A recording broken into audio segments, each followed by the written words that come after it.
The COVID pandemic has taken a toll on every sector in the last 2 years, and the football scenario in Meghalaya has not been able to escape its wrath either.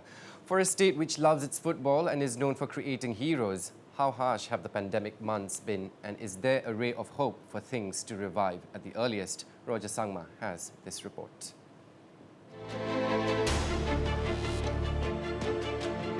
Empty stadiums, no practice sessions. This is an unbelievable scenario if one thinks of Shillong's special bonding with football.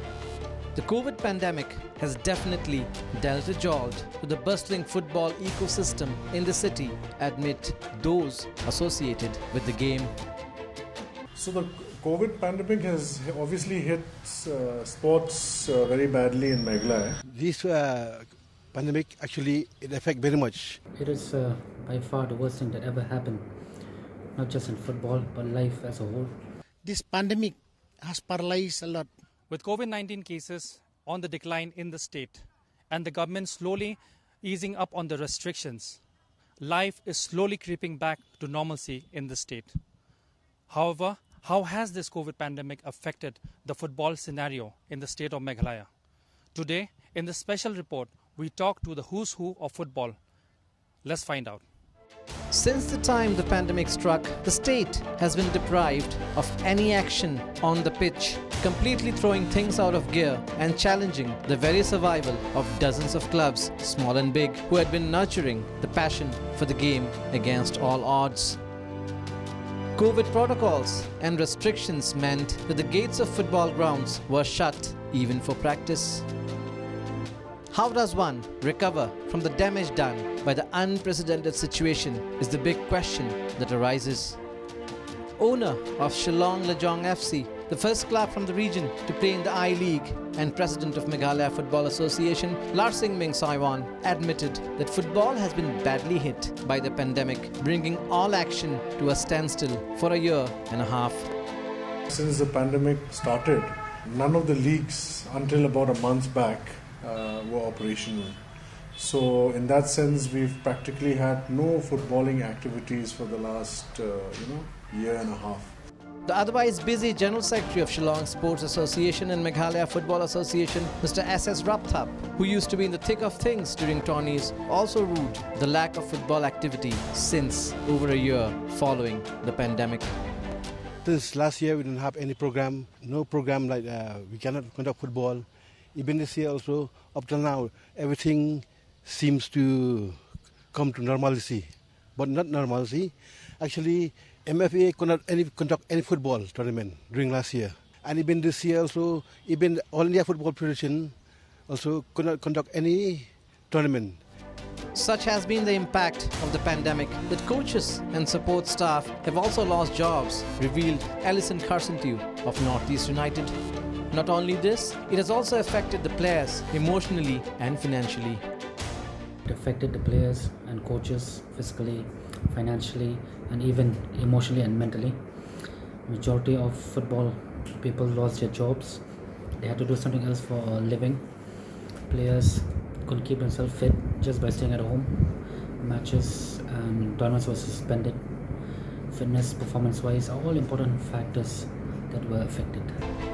Senior football journalist Apollo Chabong, who has been following the game and its development in the state for over 2 decades now, observed that the pandemic dealt a big blow to the entire football ecosystem and affected the smaller locality and community clubs as well. Whenever the season is there, the club will have to manage somewhere because they are the one who sign the players. If we talk for the clubs, not even the clubs, even the locality clubs, like because in Shillong Sport Association, not only the clubs, it's the locality also. They used to have their own team which participate in the various league of the Shillong Sports. Initially, these locality clubs also they have to get sponsorships. They have to manage funds from here and there because they have to. A few incentives they have to give to the players. So again, when the pandemic comes, when this pandemic hits us, I think even the clubs, the locality clubs also, they suffer the same. Who will sponsor them? Nobody is going to sponsor them.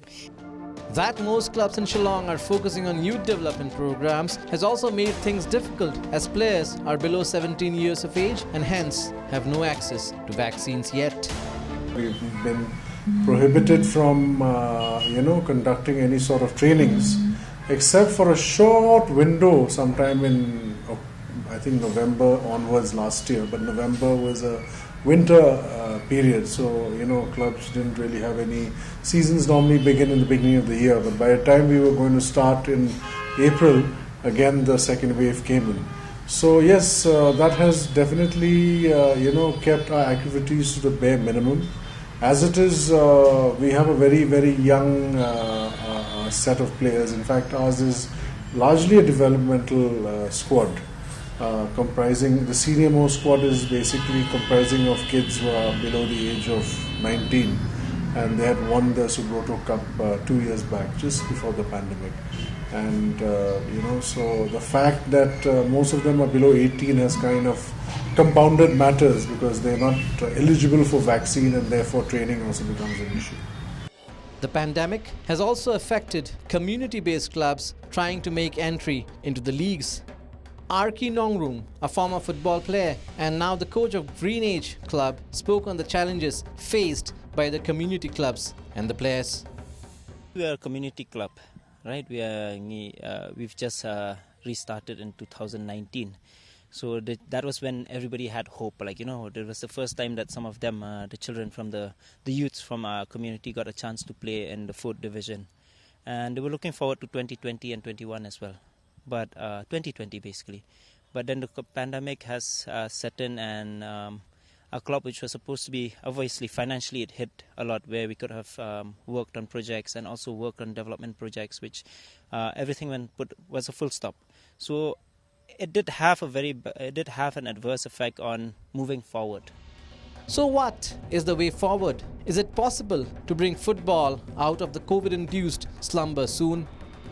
Well, it has been the resilient nature of Meghalaya football that catapulted it to the national stage despite all odds, and it is the same determined approach that can once again set things rolling. Rinthi Football Club, which has emerged as a ray of hope for the football enthusiasts in these difficult times, has thanked its players for sticking on despite all odds. Rinthi are vying for an I-League spot in the upcoming qualifiers in Bengaluru and believe that things can change once again. Rinthi SC has always had that dreams of providing the best platform for its players. We have been able to make a few additions to the squad with the local talent who we feel are talented and shall be very effective at the qualifier. Yet we applaud their dedication, as even though we have not been able to provide for them due to the pandemic, they have stuck with the team through thick and thin and showcase the hunger they have to perform at the highest level. Meanwhile, back home in Shillong, the 4th Division tourney has begun and will be followed by the 3rd and 2nd Division tournaments and also the coveted Shillong Premier League. The SSA official, of course, mentioned that all caution will be taken during the tournaments and SOPs will be followed. Moreover, all players would have to be vaccinated. For your information, here in the as per the SOP for this 4th division, we have to follow according to the SOP of the government from the health department and district administration, but only the players already vaccinated, they can take part in our football league tournament. Not only this, Meghalaya is set to host the National Futsal Championship in November. Lar Singh Ming believes that the November event will mark our turnaround as far as things are concerned. Way forward is exactly where we left off. We have one of the biggest baby leagues in the country. In fact, I don't know which state has a bigger league than ours. We have the Meghalaya Championships, which happened last, and the various other tournaments that have been going on. So we're just waiting for everything to come back to normal so that we can again resume with all these activities. In fact, at least good thing is that we've managed to get our first ever futsal championships conducted. Perhaps there are only 2 or 3 states in the northeast have conducted the futsal championships. In fact, leaving aside Manipur, I don't think any other state in the northeast has conducted it. So it's just Manipur and Meghalaya, as per my knowledge goes. And in fact, happy to say that Meghalaya will be hosting the first ever national futsal championships in November. And hopefully with that we begin the resumption of footballing activities. Senior journalist Apollo Chabong and former footballer Arki Nongrum also feel that things will fall in place soon once the action resumes in full swing. I think with this pandemic, which has really hit us, football, like I told you from before, again we have to start all over again from the start. But being a footballing state and a football which is again number one, I don't see that it will affect us in the long term. But the only thing is that what has been left behind prior to the pandemic, immediately we have to catch it up and to go forward, march forward ahead. Things should come back to normal. It'll take time. Sports industry is the biggest hit with this, but everything will come back to normal. We all love our sports. You love your sport. I love my sport, We all love sports, so it'll come back to normal very, very soon. While clubs need bigger support from corporate and the government to sustain themselves in the long run, right now it's a battle of identity and pride, and the immediate aim is to see through the lingering effects of the pandemic. Football lovers in the Hill State are confident that this phase 2 shall end and Meghalaya will once again claim lost ground.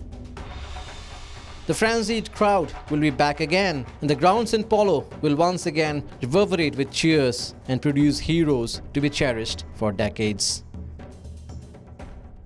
While some semblance of normalcy is slowly creeping back in the state, but the situation is nowhere near as it should be. Many feel that the role of the government and the football associations becomes more important, and they should play a more proactive role in terms of providing support and aid to the football players and the teams. With camera person Francis Marbanyang, this is Roger K. Sangma in Shillong for Northeast Live.